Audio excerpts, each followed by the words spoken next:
नमस्कार,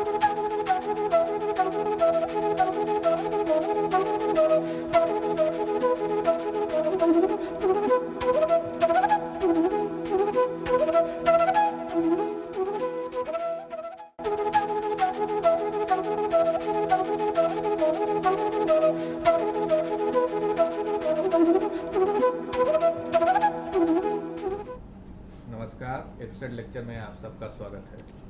मित्रों, जैसा कि आप जानते हैं, हम लोग आज तक चर्चा कर रहे हैं सिविल सर्विसेज की तैयारी कैसे की जाए। इसमें हम लोगों ने कई लेक्चर अब तक कर चुके हैं, खास करके सिविल सर्विस की प्रकृति क्या है, लोक प्रशासन की प्रकृति क्या है, कार्यशैली क्या है, क्या इसके विशेष गुण हैं, इन विषयों पर बातचीत हुई और साथ ही विषयवार भी चर्चा हम लोगों ने किया है। ज्योग्राफी की तैयारी कैसे हो, आज हम लोग उस चर्चा को आगे बढ़ाएंगे और एक और महत्वपूर्ण विषय जो छात्रों में बहुत लोकप्रिय है, पब्लिक एडमिनिस्ट्रेशन यानी लोक प्रशासन, इसको अगर आप वैकल्पिक विषय के तौर पे अपनाते हैं तो इसकी तैयारी कैसे की जाए ताकि आपको अच्छे अंक मिलें, अच्छे मार्क्स मिलें और आप सिविल सर्विस परीक्षा में उत्तीर्ण कर सके। इन सभी बिंदुओं पर आज हम लोग बातचीत करेंगे और इस पर बातचीत करने के लिए स्टूडियो में हैं डॉक्टर मणिभूषण। आप दिल्ली विश्वविद्यालय में राजनीति शास्त्र पढ़ाते हैं और साथ ही पब्लिक एडमिनिस्ट्रेशन की कैसे पिछले दशकों में बदलाव आया है दुनिया में और पब्लिक एडमिनिस्ट्रेशन को लेकर क्या चर्चा चल रही है, इस पर भी इनकी खासी नज़र रहती है।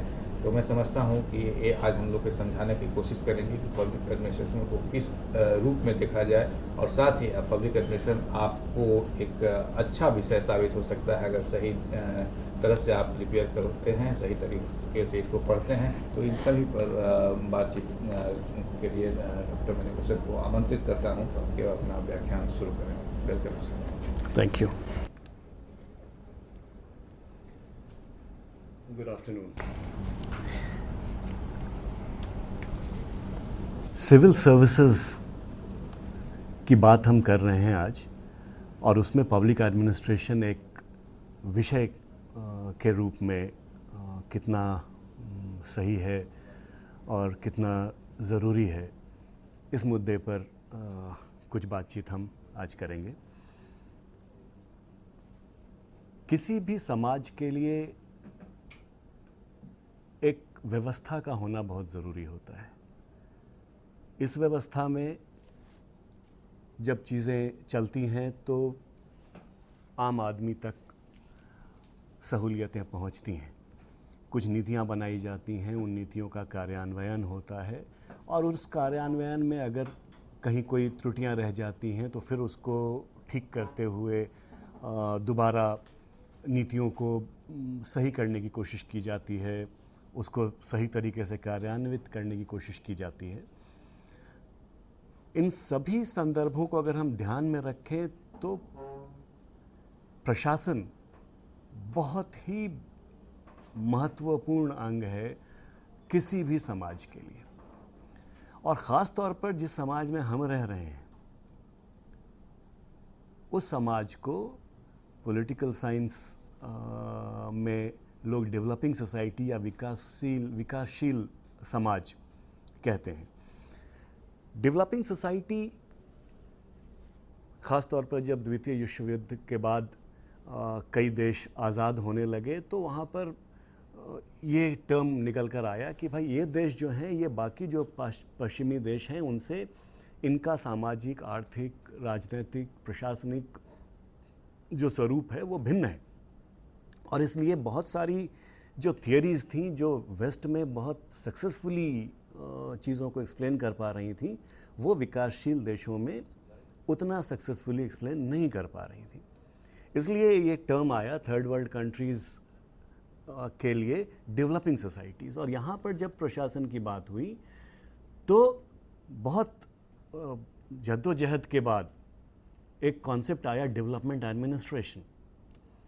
तो हम जब हिंदुस्तान के संदर्भ में बात करते हैं तो हमें पब्लिक एडमिनिस्ट्रेशन को डेवलपमेंट एडमिनिस्ट्रेशन के नज़रिए से देखने की ज़रूरत महसूस होती है और तब शायद एडमिनिस्ट्रेशन बहुत ज़्यादा ही महत्वपूर्ण हो जाता है। क्योंकि देखिए, जब पश्चिमी देशों की हम बात करते हैं तो वहाँ पर सिविल सोसाइटी काफ़ी डेवलप्ड रही उसके अलावा उनकी जो राजनीतिक व्यवस्था थी उसने काफ़ी प्रगति कर ली थी। लेकिन हम जब जो विकासशील देश हैं वो आज़ाद होते हैं द्वितीय विश्व युद्ध के बाद, और इसलिए बहुत और जब आज़ादी के पहले के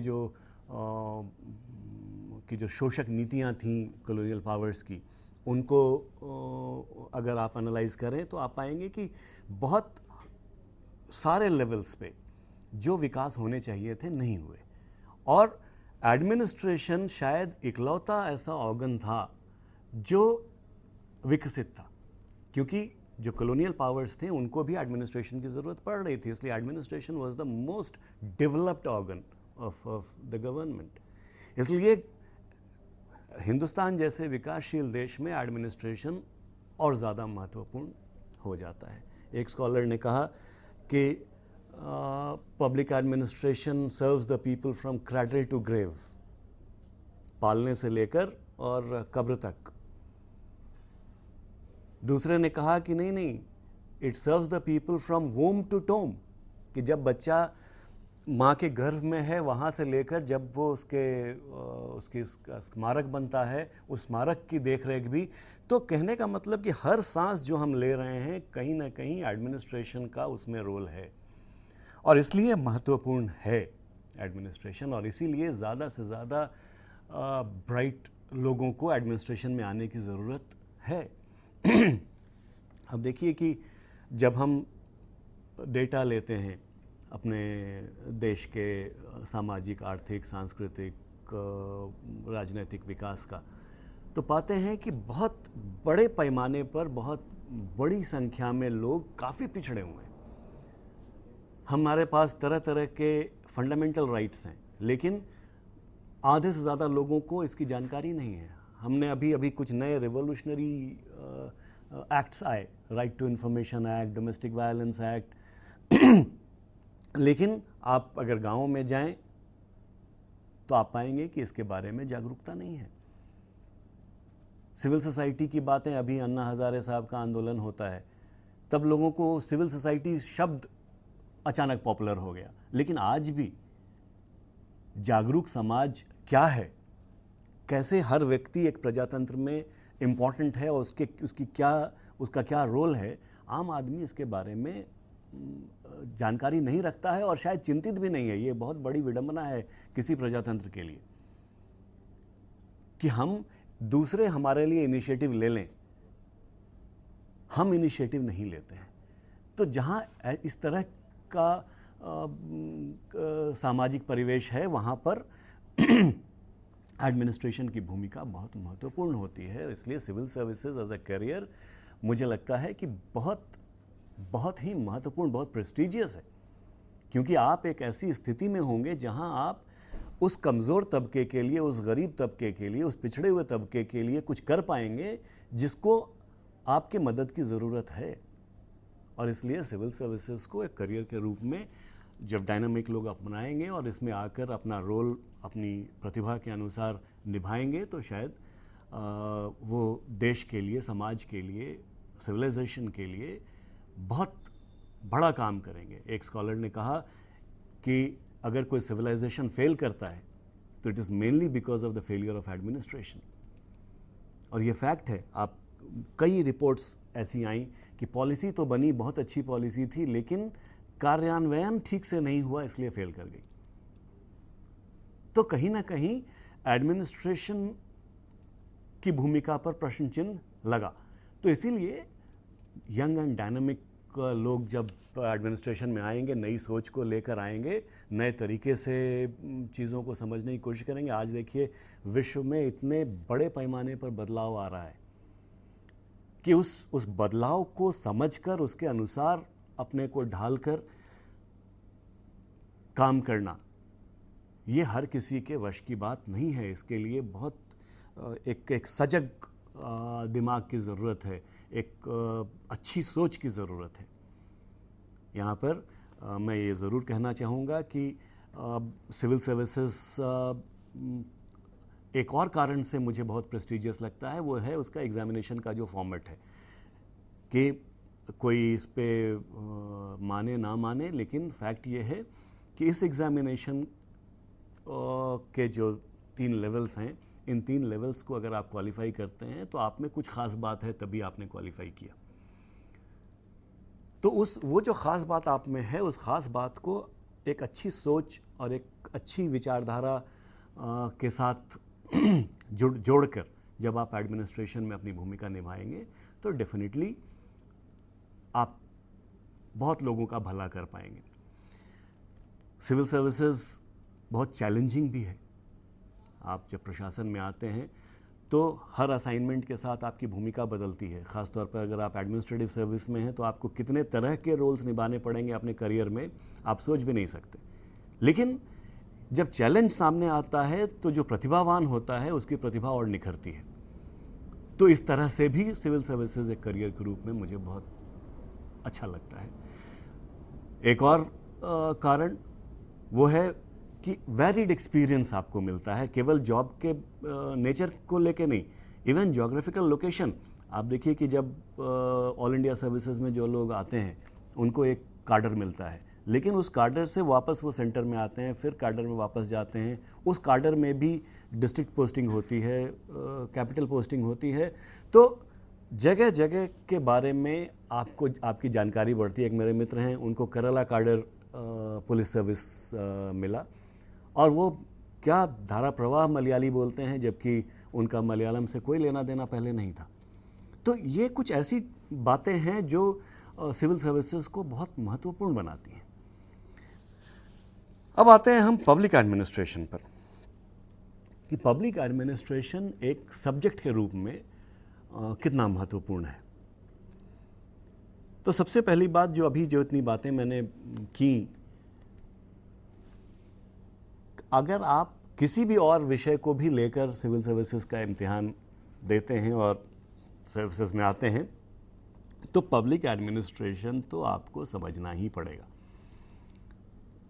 क्योंकि ये जो थियोरेटिकल बातें सिलेबस में हैं, ये सिर्फ थियोरेटिकल नहीं है, ये आपके माइंडसेट को प्रभावित करती हैं कि कैसे आपको चीज़ों को देखना चाहिए, कैसे चीज़ों को समझना चाहिए। इसलिए जब आप एग्जामिनेशन क्वालिफाई करके आएंगे, सिविल सर्विसेज जब ज्वाइन करेंगे, तो पब्लिक एडमिनिस्ट्रेशन की जानकारी अगर पहले से है तो शायद आप ज़्यादा बेहतर तरीके से अपने जो आपका ओरिएंटेशन कोर्स होगा या जो आपकी ट्रेनिंग होगी उसको आत्मसात कर पाएंगे। लेकिन पब्लिक एडमिनिस्ट्रेशन एक और कारण से भी मुझे बहुत अच्छा विषय लगता है। मैं पॉलिटिकल साइंस का विद्यार्थी रहा हूँ और हमारी यूनिवर्सिटी में पब्लिक एडमिनिस्ट्रेशन को अलग डिसिप्लिन के रूप में नहीं अभी तक पढ़ाया जा रहा है। कुछ और विश्वविद्यालय हैं, चंडीगढ़ जैसे, पंजाब यूनिवर्सिटी चंडीगढ़, जहाँ पब्लिक एडमिनिस्ट्रेशन एक विषय के रूप में पढ़ाया जा रहा है। शायद जामिया मिलिया इस्लामिया में भी है, लेकिन दिल्ली विश्वविद्यालय में अभी तक पॉलिटिकल साइंस डिपार्टमेंट ही पब्लिक एडमिनिस्ट्रेशन को भी एक स्पेशल पेपर के रूप में पढ़ाता है। पॉलिटिकल साइंस में एक बड़ा विवाद का विषय रहा है प्रॉब्लम ऑफ इंटरप्रिटेशन, कि आप कोई भी एक विषय है उसको कई तरह से इंटरप्रेट कर सकते हैं।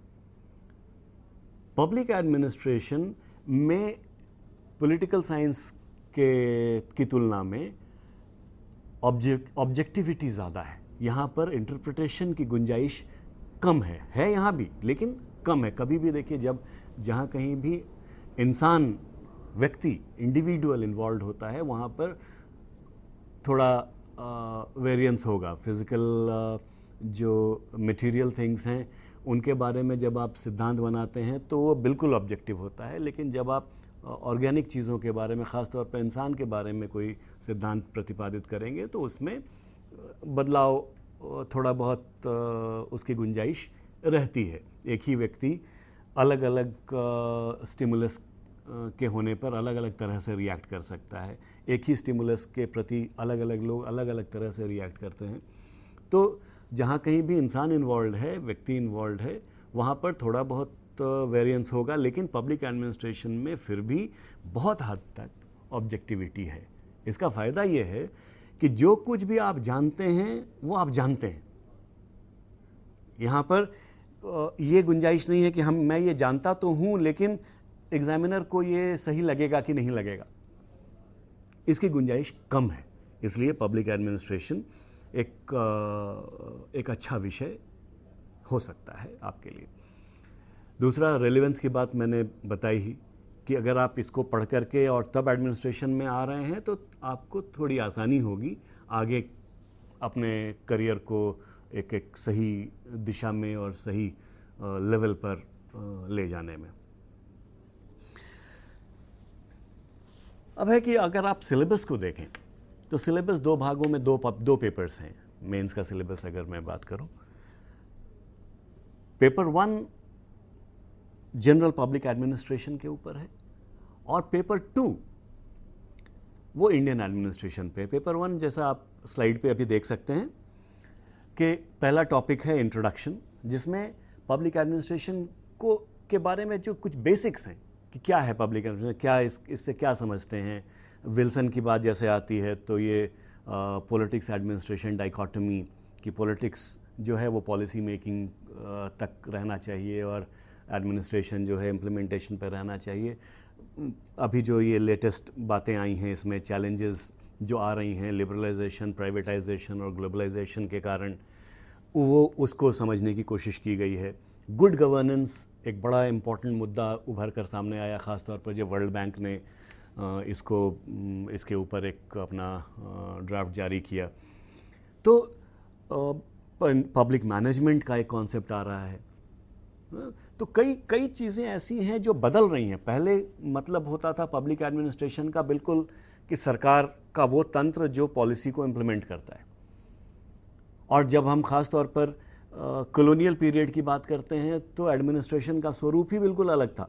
एडमिनिस्ट्रेशन का काम था लॉ एंड ऑर्डर को मेंटेन करना, जो सरकार जो भी गलत सही नीति बना रही है उसको एकदम लागू कर देना, और अगर जनता कहीं पर उसके खिलाफ कोई आवाज़ उठाई उसको दबा देना।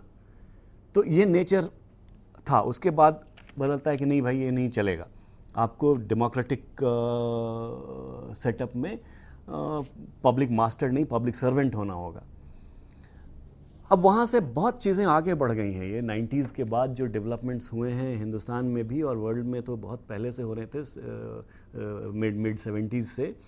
वहाँ के बाद से जो ये डेवलपमेंट्स हुए हैं इनको ध्यान में, बहुत इंटरेस्टिंग ये डिस्कोर्स होगा जब आप पढ़ेंगे इसको, तो बहुत मज़ा आएगा पढ़ने में भी और चीज़ों को समझने में भी कि कैसे एक जो आम आदमी है वो एडमिनिस्ट्रेशन के ऊपर आश्रित रहता था पहले कि भाई अच्छा पानी आएगा तो हम भर लेंगे, बिजली आएगी तो हम पंखा चला लेंगे, इस तरह से जो डिलीवरी होगी उसके ऊपर हम आश्रित थे। लेकिन अभी एक नया कॉन्सेप्ट आ रहा है कि जो सिटीज़न है वो कंज्यूमर है और आप एडमिनिस्ट्रेटर जो हैं यू आर लाइक आपको मैनेज करना है चीज़ों को इस तरह से कि कंज्यूमर सेटिस्फैक्शन आप इंश्योर करिए।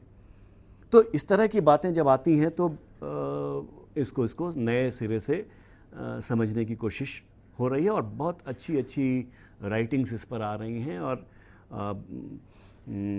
इसमें चीज़ों को आप एक सही पर्सपेक्टिव में अगर देखें तो समाज के लिए भी ये बहुत महत्वपूर्ण होगा। आप सिविल सर्विसेज में क्वालिफाई करें या ना करें, लेकिन ये समझदारी अपने आप में देश के लिए, समाज के लिए बहुत फ़ायदेमंद होगी। सेकंड टॉपिक जो है आपका एडमिनिस्ट्रेटिव थॉट। अब ये देखिए, कोई भी जब बड़ा स्कॉलर होता है वो कुछ मॉडल डेवलप करने की कोशिश करता है, तो उसके पीछे जो फिलॉसफी है वो आगे आने वाले जनरेशन्स को गाइड करती है। ऐसा नहीं कि बिल्कुल कंट्रोल कर दे, लेकिन गाइड करने के लिए अगर आपके पास फ्रेमवर्क है तो उस फ्रेमवर्क को ध्यान में रख करके आप चीज़ों को समझ सकते हैं। अब यहाँ पर साइंटिफिक मैनेजमेंट, क्लासिकल थियोरी, अब ये सब बहुत पुरानी बातें हो गई। जब बातें हो रही थी कि कैसे सबसे अच्छा तरीका एक हो जिससे कि हम इफ़ेक्टिवनेस ला सकें ऑर्गेनाइजेशन में, वो सबसे अच्छा तरीका क्या होगा? कई तरह के विचार आए कि भाई काम करने का तरीका जो जैसे the best way of doing things. इसके बाद आया कि नहीं भाई, ह्यूमन रिलेशंस बहुत इम्पॉर्टेंट है। जो काम करने वाला है उसको एक सेटिस्फैक्शन का भाव होना चाहिए, तब वो बेहतर परफॉर्म करेगा और तब ऑर्गेनाइजेशन ज़्यादा इफ़ेक्टिव होगा। इसी तरह से आपका बिहेवियरल स्कूल आता है, और अब उसके आगे बढ़ कर के जब आते हैं तो पार्टिसिपेटिव मैनेजमेंट। आगे चल कर के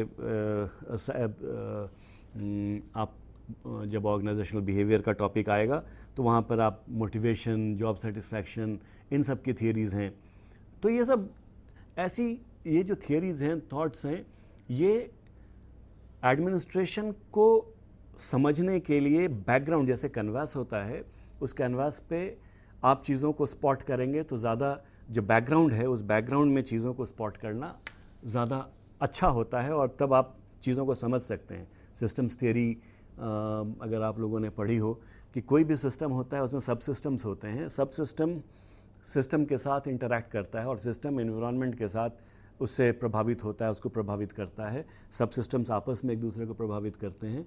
तो ये जो है कि एक टोटालिटी में चीज़ों को समझने की कोशिश, ये बहुत ज़रूरी होता है, इसलिए ये टॉपिक इसमें रखा गया। ऑर्गेनाइजेशंस की बात हम करते हैं, अब सिस्टम्स थियरी आया यहाँ पे, contingency theory, structure and forms.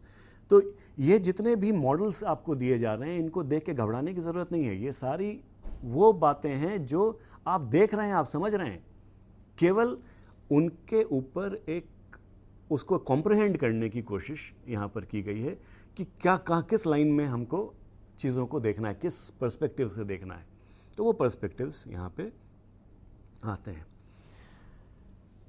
Administration का काम है डिलीवर करना, लेकिन डिलीवर ठीक से हो रहा है कि नहीं हो रहा है। आज के दिन हमारे पास जो आम आदमी की जो सोच है वो ये है कि भाई अगर सरकार ये नहीं कर रही भाई, तो हम अगली बार अगले इलेक्शन में सरकार को बदल देंगे, हमारे पास वोटिंग राइट है। लेकिन सरकार की जो पॉलिसीज़ हैं, उन पॉलिसीज़ को इम्प्लीमेंट करने का काम जहाँ पर हो रहा है, वहाँ पर भी तो अकाउंटेबिलिटी और कंट्रोल चाहिए। वो कैसे होता है? तो लेजिस्लेटिव, एग्जीक्यूटिव और जुडिशियल कंट्रोल की बात। उसके बाद आगे बढ़ते हैं तो रोल ऑफ मीडिया, जिस तरह से मीडिया का रोल बढ़ रहा है, इस पर कई वाद विवाद हो रहे हैं, सही है गलत है। मेरा मानना है कि हमेशा ट्रांसपेरेंसी होनी चाहिए, और ट्रांसपेरेंसी के लिए मीडिया का रोल बहुत इंपॉर्टेंट है। इंटरेस्ट ग्रुप्स, डेवलपिंग सोसाइटीज़ में ये जो इंटरेस्ट ग्रुप्स या प्रेशर ग्रुप्स होते थे, या वॉलंटरी ऑर्गेनाइजेशन, सिविल सोसाइटी, ये बातें बहुत धीरे धीरे डेवलप हो रही थी। ये अभी जो पिछला दशक है, पिछले दशक में इसमें तेज़ी आई है, और इसलिए ये बहुत एक इंटरेस्टिंग रीडिंग आपके लिए बनेगा। राइट टू इन्फॉर्मेशन, मुझे लगता है कि किसी भी समाज में ट्रांसपेरेंसी, किसी भी सिस्टम में ट्रांसपेरेंसी लाने के लिए ये एक रेवोल्यूशनरी कदम के रूप में मैं देखता हूँ इसको। आगे अभी इसमें समस्याएं हैं, लेकिन कैसे इसको दूर कर सकते हैं, तो जब आम आदमी इसको पढ़ेगा, इसको समझेगा, तभी इसकी कमियों को भी समझ पाएगा और उसको दूर करने की कोशिश हो पाएगी। सोशल ऑडिट, अब ये एक नया कॉन्सेप्ट बहुत तेज़ी से इमर्ज कर रहा है कि ऑडिट आमतौर पर टेक्निकल ऑडिट हुआ करता था कि भाई आपने ये कोई चीज़ खरीदनी है तो उस खरीदने के लिए आपने सैंक्शन लिया कि नहीं, जिस चीज़ को ख़रीदने के लिए सैंक्शन लिया उसी चीज़ को ख़रीदा कि नहीं, ख़रीदने के लिए आपने वो टेंडर या कोटेशंस लिए कि नहीं, रसीद प्रॉपर है कि नहीं। ये ऑडिट का मतलब ये होता था। सोशल ऑडिट का मतलब है कि क्या ये ज़रूरी था, क्या इससे ज़्यादा ज़रूरी और कुछ नहीं था। तो इस तरह से कई बातें, अभी आप जब हम पॉलिसीज़ के बारे में भी बात करते हैं तो कहते हैं कि भाई ये अचानक ये पॉलिसी, इससे ज़रूरी ये था, तो इसकी गुंजाइश अभी तक नहीं थी। लेकिन अब इन बातों को जब आम आदमी समझेगा तो शायद इस दिशा में ज़्यादा प्रगति हो पाएगी। एडमिनिस्ट्रेटिव लॉ के कई बहुत बड़ा क्षेत्र है कानून का, लेकिन एडमिनिस्ट्रेशन से जुड़े हुए कुछ मुद्दे होते हैं जिनको एडमिनिस्ट्रेशन के लोग ज़्यादा बेहतर समझ पाते हैं और ज़्यादा जल्दी से उसमें निर्णय हो पाता है। इसलिए उसके लिए क्या क्या उपाय किए गए हैं, एडमिनिस्ट्रेटिव ट्रिब्यूनल्स, डेलीगेटेड लेजिस्लेशन वगैरह वगैरह, तो इसको भी समझेंगे आप। तो आगे जब आप एडमिनिस्ट्रेटर बनेंगे तो शायद ये आपको बहुत मदद करने वाला है। कंपैरेटिव पब्लिक एडमिनिस्ट्रेशन, एक स्कॉलर ने कहा कि आप पब्लिक एडमिनिस्ट्रेशन ऑफ यूएसए जब बना सकते हैं, पब्लिक एडमिनिस्ट्रेशन ऑफ इंडिया बना सकते हैं, लेकिन यूनिवर्सल थियरी अगर आप कोई बनाना चाहेंगे तो आपको कंपैरेटिव स्टडी करना पड़ेगा। क्योंकि जब आप अलग अलग socio cultural political administrative milieu को समझेंगे और उसको समझ करके और तब एक थियरी डेवलप करेंगे तो यूनिवर्सल एप्लीकेशन वाला जो पॉइंट है वो आप ला पाएंगे। अगर जब तक यूनिवर्सल एप्लीकेशन की बात नहीं होती है तब तक किसी थियरी का कॉन्सेप्ट नहीं आता है।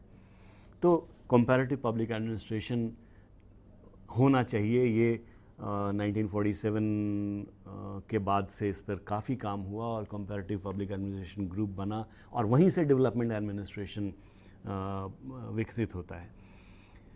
अगला topic development dynamics, concept of development. अब डेवलपमेंट एक ऐसा विषय है जिस पर समाजशास्त्रियों में लगातार विवाद होता रहा कि development and growth are two different things. कई लोगों ने लिखा है और उन्होंने बहुत हाईलाइट करके लिखा है कि इंडिया बहुत गरीब देश था जब आज़ाद हुए थे हम, लेकिन today India is a rich country of poor people.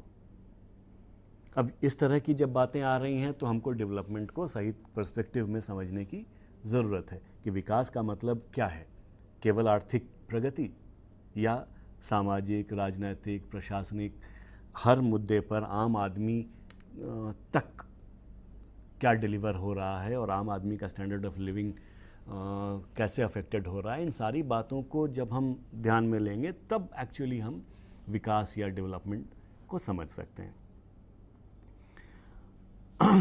अब इसी में डेवलपमेंट एडमिनिस्ट्रेशन की बात आती है, anti development thesis, bureaucracy, strong state versus market debate. अब ये एक बहुत बड़ा मुद्दा आ रहा है कि मार्केट फोर्सेस डिटरमाइन कर रही हैं कि क्या नीतियाँ बननी चाहिए, क्या नहीं बननी चाहिए। पहले होता था कि नहीं, स्टेट विल डिसाइड। एक ज़माना था कि आप कोई चीज़ विदेश से लाते थे तो उसके ऊपर कम से कम जो कस्टम्स ड्यूटी लगती थी वो 100% लगती थी, कम से कम। वो 200%, 250% भी लगता होगा किसी पे। लेकिन आज के दिन वो घट करके 24%, 8% तक पहुंच गया है। कहीं ना कहीं आम आदमी को ये लगने लग गया है कि भाई ये मार्केट फोर्सेस जो हैं, जो विदेशी कंपनियां हैं, वो हिंदुस्तान में अपना सामान सस्ते में बेचने के लिए सरकार पर दबाव डालकर ये नीतियां बनवा रही हैं। लेकिन क्या एक्चुअली ऐसा है, या एक ग्लोबलाइज्ड जो वर्ल्ड है उस ग्लोबलाइज्ड वर्ल्ड का ये डिमांड है? तो इस तरह की बातें पढ़ने में बहुत अच्छा भी लगेगा और इसमें एक पर्सपेक्टिव भी डेवलप करेगा जो हमारे लिए, हमारे समाज के लिए बहुत ज़रूरी है, एक पर्सपेक्टिव का डेवलप होना।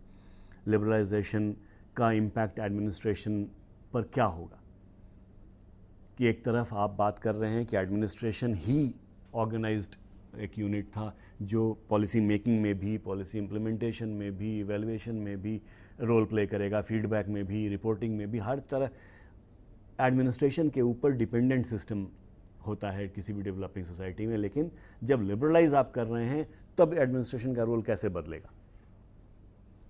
आप ज़्यादा से ज़्यादा प्राइवेटाइजेशन की तरफ जाएंगे तब एडमिनिस्ट्रेशन का रोल कैसे बदलेगा? एक समय था जब पब्लिक सेक्टर हमारा बहुत इम्पॉर्टेंट था, आज के दिन हम डिसइन्वेस्टमेंट कर रहे हैं, उसका क्या लॉजिक है? तो बहुत सारी बातें यहाँ पर आएंगी। अभी एक और जो मुद्दा हर सोशल साइंस डिसिप्लिन में उठ के आ रहा है वो आ रहा है जेंडर। यहाँ पर भी एक टॉपिक आया है, women and development, the self help group movement. अब ये बहुत मज़ा आएगा पढ़ने में, इसमें इतने अच्छे अच्छे एग्जाम्पल्स आपके सामने आएंगे कैसे महिलाओं ने अपने पैरों पर खड़े होकर अपने इनिशिएटिव पर अपने अपने जीवन स्तर को सुधारा है, केवल अपने ही नहीं, अपने परिवारों के भी। पर्सनल एडमिनिस्ट्रेशन बहुत महत्वपूर्ण एस्पेक्ट होता है किसी भी एडमिनिस्ट्रेटिव सिस्टम के लिए।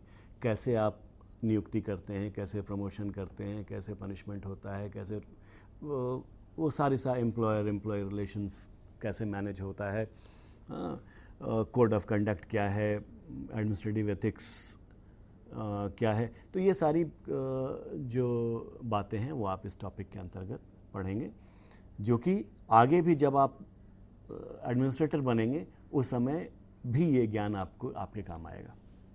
पब्लिक पॉलिसी ये एक ऐसा विषय है जिसको बहुत दिनों तक एडमिनिस्ट्रेशन का पार्ट नहीं माना जाता था।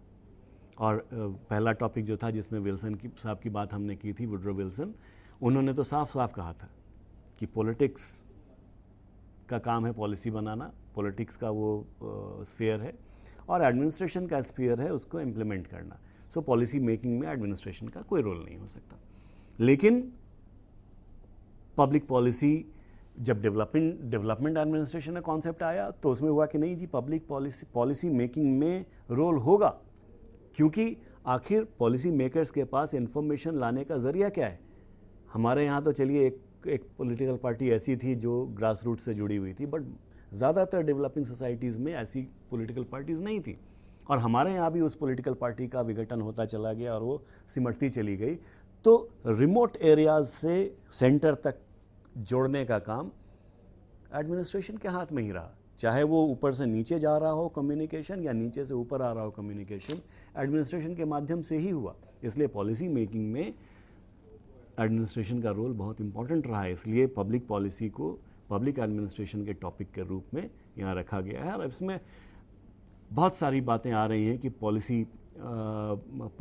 इसके क्या मॉडल्स हैं, पॉलिसी मेकिंग के क्या प्रोसेस है, कैसे कैसे इसको इसमें थियरीज़ क्या हैं, पॉलिसी कैसे फॉर्मुलेट होता है, वगैरह वगैरह।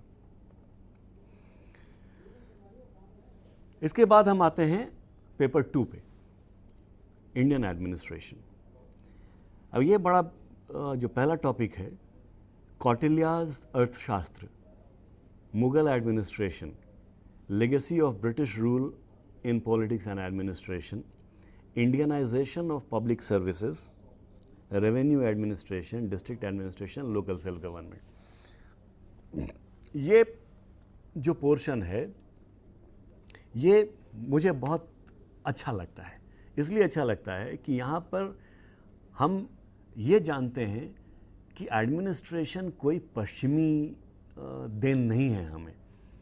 जब आप शास्त्र पढ़ेंगे तो आप देखेंगे कितना एलेबोरेट अरेंजमेंट था हमारे पास, हमारे यहाँ एडमिनिस्ट्रेशन का, और यहाँ तक कि लोकल सेल्फ गवर्नमेंट की भी व्यवस्था थी। और उसके बारे में विदेशी जो पर्यटक आए थे उन्होंने भी लिखा, चाहे वो इंडिका में हो, चाहे हुएनसांग की और राइटिंग्स में हो। तो रेवेन्यू एडमिनिस्ट्रेशन क्या था, कैसे अलग अलग लेवल के जो ऑफिशियल्स थे उनके नाम क्या थे, उनके जिम्मेदारियां क्या थी, एवरीथिंग। मुगल एडमिनिस्ट्रेशन, मनसबदारी सिस्टम, जागीरदारी, ये कैसे कैसे रेवेन्यू कलेक्शन होता था, बहुत इंटरेस्टिंग भी है और इन्फॉर्मेटिव भी है। और आपको ये भी इसमें मिलेगा कि हम विदेशियों पर डिपेंडेंट नहीं थे। जो अंग्रेज़ों ने आकर के जो मॉडल हमें दिया, कोई ज़रूरी नहीं है कि हम उसी मॉडल को ध्यान में रखकर अपना एडमिनिस्ट्रेशन आगे तक लेके जाएं। हमारे जो पिछले पीरियड के एडमिनिस्ट्रेशन थे उनसे भी हम चीज़ों को ले सकते हैं। Philosophical and constitutional framework of government, किसी भी एडमिनिस्ट्रेशन या व्यवस्था के लिए एक मौलिक ऐसे ग्रंथ की ज़रूरत होती है जिसको आप कॉन्स्टिट्यूशन कहते हैं, जहाँ से सारे नियम, कानून, अधिकार की बात निकलती है। तो इसलिए इंडियन कॉन्स्टिट्यूशन को समझना कि यहाँ पर संविधान में क्या क्या महत्वपूर्ण व्यवस्थाएं हैं जिनके आधार पर आप एडमिनिस्ट्रेशन को समझने की कोशिश करें, तो उसकी व्यवस्था इस टॉपिक में है। तीसरा, जिसके बारे में हमने पहले भी बात की, कि जब हम आज़ाद हुए उस समय हमने मिक्स्ड इकोनॉमी को अपनाया। सोशलिस्ट इकोनॉमी और कैपिटलिस्ट इकोनॉमी दोनों के कुछ महत्वपूर्ण एस्पेक्ट्स को लेकर हमने अपना इकोनॉमिक मॉडल डेवलप किया, जिसको मिक्स्ड इकोनॉमी का मॉडल रखा, जिसमें प्राइवेट सेक्टर भी है, पब्लिक सेक्टर भी है। और इसके लॉजिक के बारे में बातें हैं इसमें। और पब्लिक सेक्टर पर ख़ास तौर पर ये टॉपिक रखा गया है कि क्यों पब्लिक सेक्टर। आज के दिन जब प्राइवेटाइजेशन का दौर चल रहा है और ग्लोबलाइजेशन का जो एजेंडा है, उस एजेंडा में पब्लिक सेक्टर बहुत फिट नहीं करता है। यहाँ पर पब्लिक सेक्टर के बारे में समझने की कोशिश की गई है कि कैसे क्यों ये इम्पॉर्टेंट है और क्या इम्पैक्ट लिबरलाइजेशन और ग्लोबलाइजेशन का पब्लिक सेक्टर पे होगा या हो रहा है।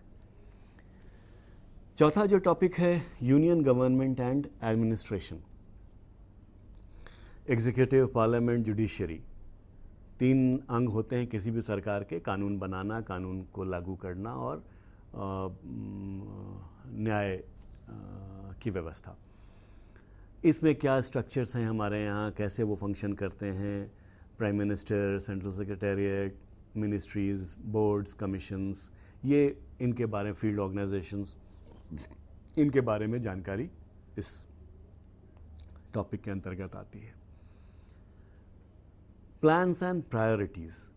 अब यहाँ हमारे यहाँ प्लानिंग कमीशन है। प्लानिंग कमीशन के द्वारा तो प्लान्स बनते ही हैं, लेकिन एक कॉन्सेप्ट ये भी आया है कि पंचायती राज को मजबूत बनाने की कोशिश की गई है। और प्लानिंग फ्रॉम बिलो का जो नारा रहा था पहले से, आज उसको एक मूर्त रूप देने की कोशिश की जा रही है। किस हद तक हो पा रहा है, किस हद तक नहीं हो पा रहा है, उस चीज़ को समझने की ज़रूरत की जा है। और इस टॉपिक के अंतर्गत आप वो पढ़ेंगे। नेशनल डेवलपमेंट काउंसिल का क्या रोल है, कैसे स्टेट और सेंटर के बीच का जो झगड़ा है उसको मिनिमाइज़ करने की कोशिश होती है। तो ये सारी बातें आप इस टॉपिक के अंतर्गत पढ़ेंगे। और एक और कॉन्सेप्ट जो समाजशास्त्रियों के लिए बहुत इम्पोर्टेंट रहा है आजकल, जैसे पहले मैंने कहा, एक जेंडर और दूसरा सोशल जस्टिस। कि जस्टिस का एक कॉन्सेप्ट है जो है इकोनॉमिक जस्टिस है या पॉलिटिकल जस्टिस है।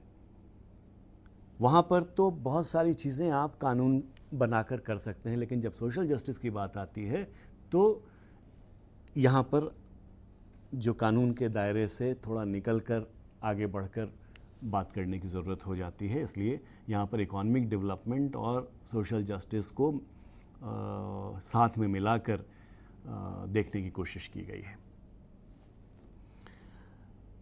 स्टेट गवर्नमेंट एंड एडमिनिस्ट्रेशन, जैसे पहले यूनियन गवर्नमेंट की बात थी, उसके बाद आगे स्टेट गवर्नमेंट की, चीफ मिनिस्टर, गवर्नर। अब एक कॉन्सेप्ट है स्टेट लेवल पर फाइनेंस कमीशन। जब पंचायती राज व्यवस्था को सुदृढ़ करने के लिए 73rd अमेंडमेंट आया तो उसमें एक सिफारिश थी कि स्टेट लेवल पर फाइनेंस कमीशन बनाया जाए जो पंचायतों के बीच रेवेन्यू का बंटवारा करने के सिद्धांत प्रतिपादित करे। Chief secretary, state secretariat, directorates. अब ये बहुत आम आदमी को हमेशा ये कन्फ्यूजन रहता है कि सेक्रेटेरिएट और डायरेक्टरेट का क्या अंतर है। तो ये इस टॉपिक को जब आप पढ़ेंगे तो आपको समझ में आएगा कि नीति निर्माण जब हो रहा होता है तो सेक्रेटेरिएट उसमें रोल प्ले करता है, और जब कार्यान्वयन का इशू आता है तो वहाँ डायरेक्टरेट का रोल आता है। हालांकि दोनों में एडमिनिस्ट्रेशन से ही लोग, पब्लिक एडमिनिस्ट्रेशन जो सिविल सेवा से ही लोग आते हैं। District administration since independence. District administration में रोल ऑफ द कलेक्टर सबसे इम्पॉर्टेंट ऑफिशियल होता है। समझिए कि अंग्रेज़ों के ज़माने में इस ऑफिस को कहा जाता था eyes, ears and hands of the government. आज भी मोस्ट इम्पॉर्टेंट पोजीशन इसको माना जा सकता है, क्योंकि डिस्ट्रिक्ट कलेक्टर के थ्रू ही ज़्यादातर डिलीवरीज सरकार की होती हैं. Union state local relations, imperatives of development management and law and order administration district में, तो ये सारा कुछ डिस्ट्रिक्ट लेवल पे क्या कैसे एडमिनिस्ट्रेशन और लॉ एंड ऑर्डर के इश्यूज़ हैं उनको लेकर यहाँ पर देखने की कोशिश की गई है. डेमोक्रेटिक डिसेंट्रलाइजेशन रेफर्स टू पंचायती राज. पंचायती राज व्यवस्था के साथ डिस्ट्रिक्ट एडमिनिस्ट्रेशन को जोड़ने की कोशिश यहाँ पर है. उसको वही भी बहुत इंटरेस्टिंग है, क्योंकि बहुत जगहों पर बहुत कन्फ्यूजन अभी भी है. Civil services, conceptual position, structure, recruitment, training, capacity building, good governance initiatives, code of conduct, discipline, civil services, neutrality, activism. अब न्यूट्रलिटी भी है और एक्टिविज्म भी है. ये दोनों ही महत्वपूर्ण मुद्दे हैं कि सिविल सर्विसेज को कैसे होना चाहिए. तो सिविल सर्विसेज के बारे में एक जनरल जानकारी के लिए ये बहुत महत्वपूर्ण टॉपिक है. फिनेंशियल मैनेजमेंट, हर आदमी जानता है. जो बजट पेश किया जाता है तो हर आदमी टेलीविज़न ऑन करके उसको देखता है कि रेल बजट आज हो गया और अब जनरल बजट आया, इसमें इतना टैक्स रिलीफ हो गया और ये हो गया वो हो गया. लेकिन budget as a political instrument ये बहुत महत्वपूर्ण है. Parliamentary control of public expenditure, role of finance ministry in monetary and fiscal area, accounting techniques, audit, role of CAG. CAG का रोल अभी बहुत महत्वपूर्ण, आज भी अखबार में आया हुआ है. 2G स्कैम में सीएजी का रोल. तो इसको जब आप पढ़ेंगे तो देखेंगे सीएजी कैसे काम करता है, क्या क्या मुद्दे हैं जहां वो इफ़ेक्टिवली कंट्रोल कर पा रहा है, कहाँ कहाँ वो नहीं कर पा रहा है. जब इनकी रिपोर्ट आती है, उस रिपोर्ट के आने के बाद क्या होता है, पब्लिक अकाउंट्स कमेटी का क्या रोल होता है. तो ये सारी चीज़ें जब आप देखेंगे, बजट का एक्चुअल मायने क्या है, उसके उस दिशा में ये बहुत महत्वपूर्ण टॉपिक है. Rural development, institutions and agencies since independence, rural development programmes, strategies, decentralisation, Panchayati Raj वगैरह वगैरह. हमेशा से माना गया, कहा गया कि हिंदुस्तान गांवों का देश है, लेकिन जितने भी पिछड़े हुए लोग हैं, गरीब लोग हैं, उनका मैक्सिमम कंसंट्रेशन गांवों में है. तो ऐसा क्यों है? कहीं ना कहीं हमारी नीतियों में, उनके कार्यान्वयन में प्रॉब्लम्स रही हैं. क्या प्रॉब्लम्स हैं उसको समझने की कोशिश की जाएगी. पंचायती राज को लाया गया ग्रामीण विकास को मद्देनज़र रखते हुए, लेकिन वो भी सक्सेसफुल नहीं हुआ, तो अब अमेंडमेंट करने की ज़रूरत पड़ी. अमेंडमेंट के बाद क्या हुआ, तो ये सारी बातें हम यहाँ पर पढ़ेंगे. कितने तरह के प्रोग्राम्स लाए गए, जो स्कीम्स लाई गई, IRDP, जवाहर रोजगार योजना, इंदिरा आवास योजना, अभी मनरेगा चल रहा है. तो इन सब का क्या इम्पैक्ट हो रहा है, कैसे आप ग्रामीण विकास को सुनिश्चित कर सकते हैं, सो ऑन सो फोर्थ. अगला टॉपिक है अर्बन लोकल गवर्नमेंट. जब पंचायती राज की बात हुई तो साथ ही साथ अर्बन लोकल गवर्नमेंट की भी बात हुई. नगर पालिका, नगर निगम और जो बोर्ड्स होते हैं वगैरह वगैरह.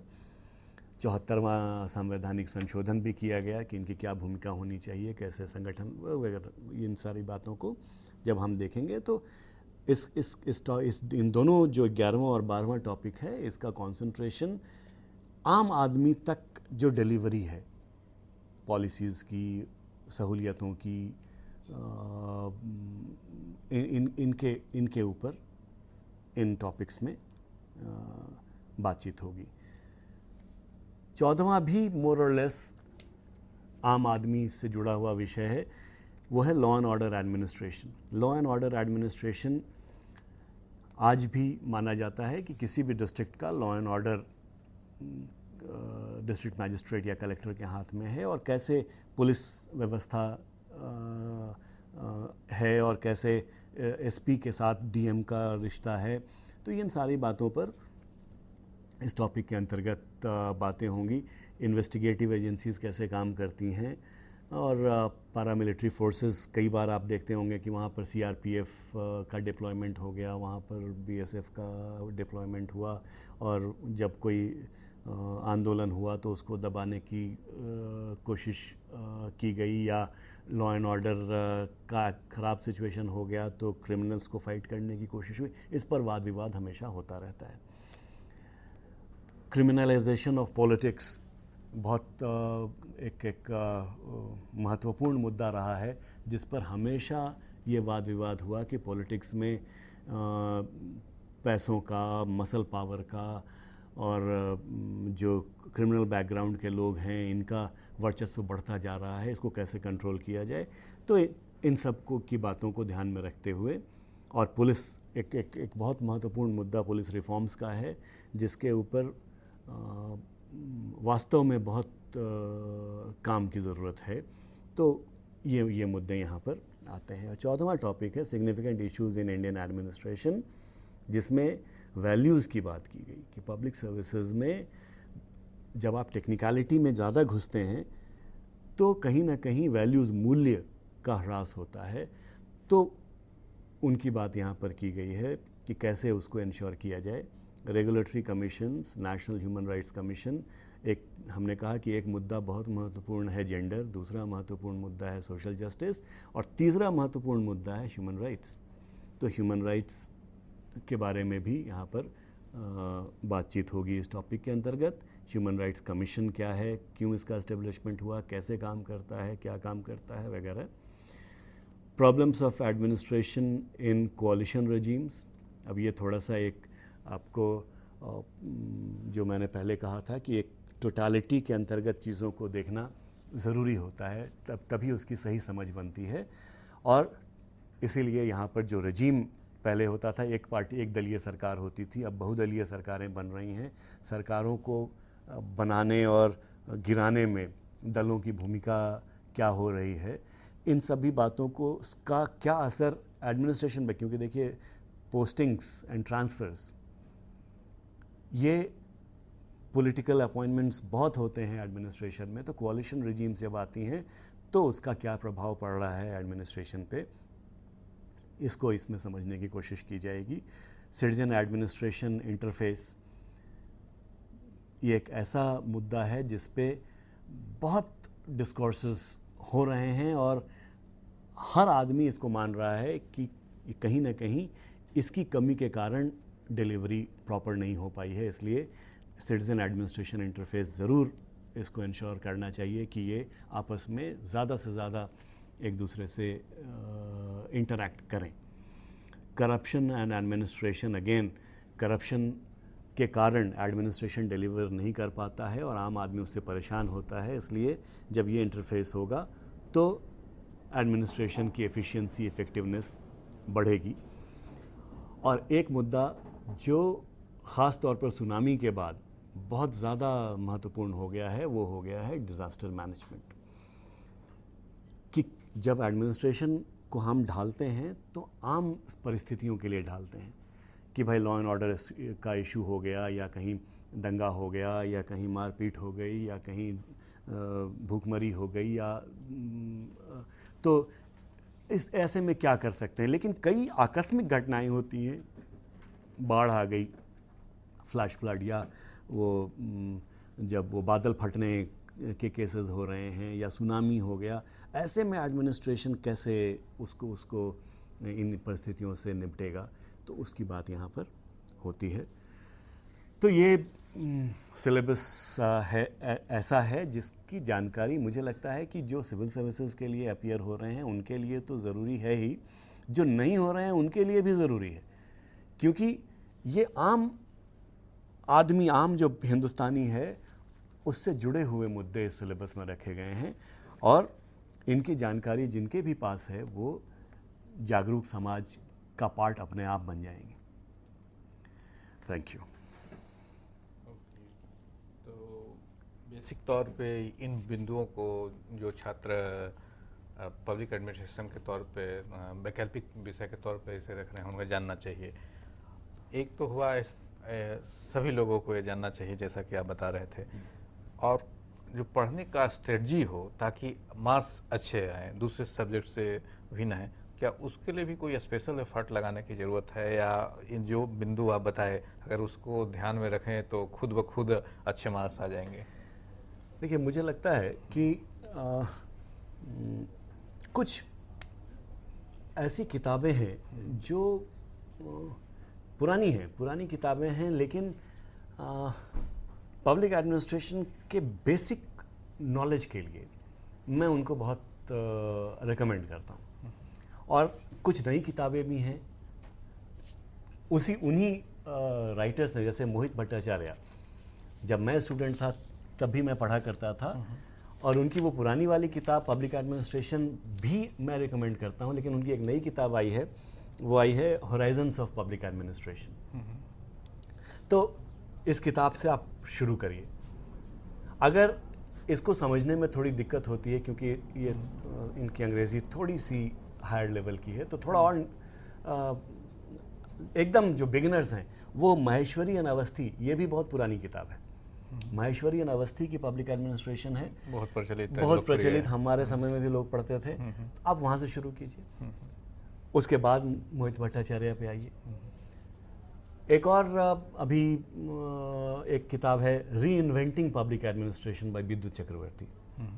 अब ये भी बिगिनर्स के लिए अच्छी किताब है, जिसको आप पढ़ेंगे तो बहुत सारी चीज़ें आपको क्लियर होंगी।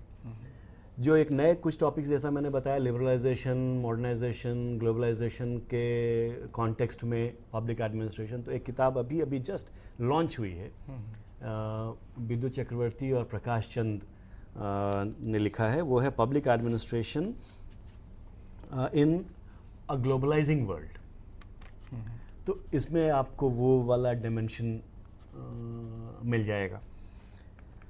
पब्लिक पॉलिसी एक ऐसा विषय है जो कि थोड़ा सा परे हट जाता है आम पब्लिक एडमिनिस्ट्रेशन से, उसके लिए आर.के. सप्रू की किताब है, तो जिसमें पब्लिक पॉलिसी, तो ये सब बड़ी ल्यूसिड रीडिंग्स हैं जिनको आप पढ़ेंगे बहुत आसानी से समझ में चीज़ें आएंगी। और उसके बाद जब एक बार आपको अंडरस्टैंडिंग डेवलप हो जाती है, उसके बाद आप फिर आगे फर्दर रीडिंग्स के लिए अलग अलग जो टॉपिक्स हैं उन टॉपिक के ऊपर किताबें हैं। कुछ वो जो कोचिंग इंस्टीट्यूट्स होते हैं उनकी वो भी अपनी रीडिंग्स बनाते हैं, वो भी लाभदायक साबित होता है। हाँ, तो उसको भी आप नजरअंदाज ना करें। हाँ, उसको भी देखें। तो लेकिन ये है कि अपनी समझदारी डेवलप करने की कोशिश कीजिए। कभी भी किसी दूसरे के नोट्स या किसी किताब की भाषा पर अगर आप कंसंट्रेट कर जाएंगे, केवल उसी पर बैंक करेंगे, तो ये आपके लिए बहुत अच्छा नहीं होगा। कुछ भी पढ़िए, उसको पढ़ करके सोचिए।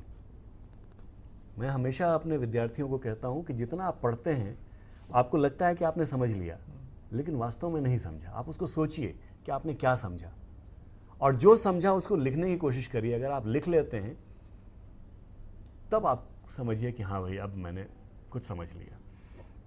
तो जो भी पढ़िए, पढ़ करके उसके ऊपर उससे ज़्यादा सोचिए, और जितना सोचिए उतना लिख लीजिए। इस तरीके से आप टॉपिक बाय टॉपिक मूव करिए, तो वो आपके लिए हेल्पफुल होगा। आंसर लिखते समय जिस तरह से आप बता रहे हैं कि अपना अंडरस्टैंडिंग डेवलप करिए और अपनी एक समझ को विकसित करके, तो उसमें क्या स्टूडेंट्स अपनी ओर से सजेशन दे सकता है? जैसे एडमिनिस्ट्रेशन में कई तरह की खामियां भी हैं, या पॉलिसी जो फॉर्मुलेट हुआ तो उसमें भी कई तरह के, क्योंकि अगर पॉजिटिव है तो नेगेटिव भी रहना स्वाभाविक है। तो एक सिविल सर्विस एस्पिरेंट्स के लिए उसमें की खामियां को लिखना उचित होगा, या अपने विचार, क्योंकि अपने विचार जो यंग एज में माना जाता है कि कुछ आदर्शवादी सोच होंगे या प्रैक्टिकल से, प्रैग्मेटिज्म से हटकर होगा, तो उन बिंदुओं को आंसर में समाहित करना उचित होगा या नहीं होगा? इसमें जो सेफ तरीका है वो तरीका है कि किसी भी विषय पर अगर आपको लगता है कि आपके पास कुछ ऐसी बात है जो क्रिटिकल है, तो आप शुरू करें कि इस मुद्दे पर विद्वानों में मतभेद है। कुछ विद्वान ये कहते हैं, लेकिन कुछ विद्वान ये भी कहते हैं। तो आपने अपनी बात दूसरे विद्वानों के माध्यम से रख दी, तो जो एग्जामिनर है उसको ये पता लग गया कि आप जानते हैं दोनों पक्षों को। क्या पोजीशन आप लेंगे वो आपकी राइटिंग से एग्जामिनर को अंदाज़ा लग जाएगा, लेकिन आपने अपनी तरफ से कि मैं ये सोचता हूँ, तो उसमें थोड़ा दम्भ नजर आएगा कि भाई इस उम्र में आप अपने विचार। नहीं, ठीक है, लेकिन अगर एक तरह दूसरा नज़रिया भी हो सकता है कि अगर कोई टेंशन किसी भी रूप में अगर सोसाइटी में हुआ एज ए डिस्ट्रिक्ट मजिस्ट्रेट या एडमिनिस्ट्रेटर आप वहाँ जा रहे हैं और ये बता रहे हैं कि पिछले वाले उनने किया, दूसरे एक कर सकते हैं, तीसरे एक कर सकते हैं, सजेस्ट कर सकते हैं, लेकिन जो मंत्री जी हैं से आपसे एक्शन चाहते हैं, तो उस केस में कहा जाएगा कि इनडिसाइसिव एडमिनिस्ट्रेटर है, केवल अन्य लोगों के बातों को रख रहा है, अपनी बातों को नहीं रख रहा है। नहीं, अगर प्रश्न ऐसा है जैसा जो होता नहीं है आमतौर पर, इस पर हम लोग चर्चा करेंगे। एक हिमाचल प्रदेश से दर्शक हैं, उनका सवाल पहले लेते हैं जी। नमस्कार, कृपया अपना सवाल पूछिए। सर मेरा नाम सुदीप है। जी जी, नमस्कार, सवाल पूछिए। सर मैं ये जानना चाहता हूँ कि इसमें सिविल सर्विसेज में कैरियर जो है वो कैसे बना, क्या फिर से सवाल पूछिए। सर हम जो है वो अपना कैरियर जो है वो किस तरह से बना सकते हैं सिविल सर्विसेज करियर?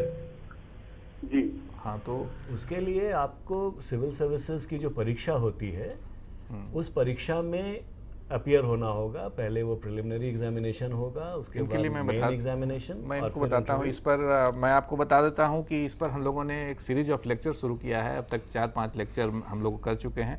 तो आप इसको बेहतर तौर पर जानने के लिए आप हमारे जो लेक्चर है वो यूट्यूब पर अवेलेबल है। यूट्यूब पे आप जाएं, आप www.youtube.com उसके बाद स्लैश करके CC एडुस्टेट डालेंगे तो आपका सारा लेक्चर आ जाएगा। और उसमें career as a civil servant पर हम लोग का कई लेक्चर है, उसको आप सुने तो आपको एक विस्तृत आयाम मिलेगा कि इस तरह से आप सिविल सर्विस को अपीयर हो सकते हैं, क्या इसके स्वरूप हैं और कौन कौन से माध्यम हैं, तो आपको एक बेहतर जानकारी मिलेगी। और बाकी तो है कि अगर ग्रेजुएट आप किए हुए हैं तो आप सिविल सर्विस का एग्ज़ाम दे सकते हैं और सिविल सर्विस सर्वेंट बन सकते हैं। और केवल यूपीएससी नहीं, जो स्टेट पब्लिक सर्विस कमीशन हैं वो भी अपने इम्तिहान कंडक्ट करते हैं, तो आप उसमें भी अपीयर हो सकते हैं। और मिनिमम क्वालिफिकेशन आपको ग्रेजुएशन होना चाहिए, ग्रेजुएशन की ज़रूरत। और हर साल स्टेट में भी और सेंटर में भी हर साल ये इम्तिहान होता है, उसको आप दे सकते हैं। न्यूज़पेपर में भी आता है, आजकल वेबसाइट्स पे और मैगजीन्स में, खास करके रोजगार समाचार में भी इसको लेकर। एम्प्लॉयमेंट न्यूज़ ज़रूर ध्यान में रखिए, उसमें आता है।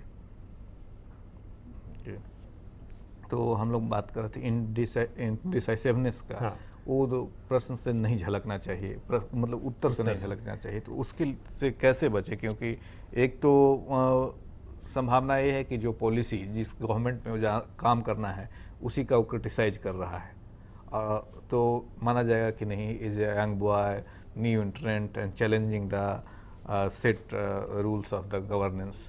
तो एक वो संभावना है। दूसरा संभावना है कि अगर अपनी बातों को रखें तो अच्छा भी हो सकता है, उससे एक्सेप्ट किया जा सकता है। प्रश्न जिस तरह से पूछा जाता है उस पर डिपेंड करता है कि आपका आंसर कैसे फॉर्मुलेट होगा।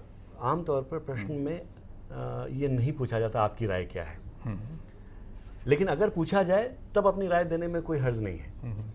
लेकिन अगर क्वेश्चन में ये नहीं पूछा गया है कि आपकी राय क्या है, तो मुझे लगता है कि अगर पहले जिस राय से आप बहुत सहमत नहीं हैं उसको पहले लिखिए, और जिस राय से आप सहमत हैं उसको आप बाद में रखिए। लेकिन दूसरे विद्वान ये मानते हैं, और करके जब आप अपनी बात रखेंगे तो एग्जामिनर तक ये बात पहुंच जाएगी कि आपने पहले वाले व्यू को काट करके अपनी बात ये जो रखी है दूसरे विद्वान के माध्यम से रख दी है। तो एक तरीका हो सकता है अपनी बातों को रखने को। खास करके पब्लिक एडमिनिस्ट्रेशन में इसकी संभावना ज़्यादा बन जाती है पक्ष लेने और नहीं पक्ष लेने का, क्योंकि सब कुछ ये इंटरव्यू में ज़्यादा होगा। इंटरव्यू में जब आप पहुंचेंगे तो वहाँ पर बोर्ड आपसे ये पूछ सकता है कि ऐसे सिचुएशन में आप क्या करेंगे। तो वैसे स्थिति में ये सीधे जवाब देने की ज़रूरत पड़ेगी। मेन एग्ज़ाम में शायद ऐसे नहीं पूछा जाए। ओके, एक तानिया दर्शक हैं, उनका सवाल लेते हैं। नमस्कार, कृपया आप अपना सवाल पूछिए। Sir I want to ask that कि जैसे ग्रेजुएशन जरूरी है एमपीएससी या यूपीएससी के लिए, वैसे और कौन से मतलब चीजें जरूरी होती है? ऐसा कुछ होता है या कि आपके ग्रेजुएशन के मार्क्स भी इतने चाहिए या फर्स्ट क्लास चाहिए, ऐसा कुछ होता है क्या? नहीं, इसमें कुछ नहीं, केवल आप सिंपल अगर ग्रेजुएट हैं, पास किए हुए हैं तो आप एग्ज़ाम को लिख सकते हैं और पास कर सकते हैं। और दो सब्जेक्ट के किसी भी विषय में आपने किया हो उससे कोई फ़र्क नहीं पड़ता, आप कोई भी और विषय चूज़ कर सकते हैं। एक उन दर्शकों के लिए आप सामान्य तौर पर इसका अगर पैटर्न बता दें तो मैं समझता हूँ कि लाभदायक साबित होगा। प्रीलिम्स में क्या है, मेंस में क्या है, क्योंकि शायद उत्सुकता लोगों में बनी हुई है कि हम जाने क्या है।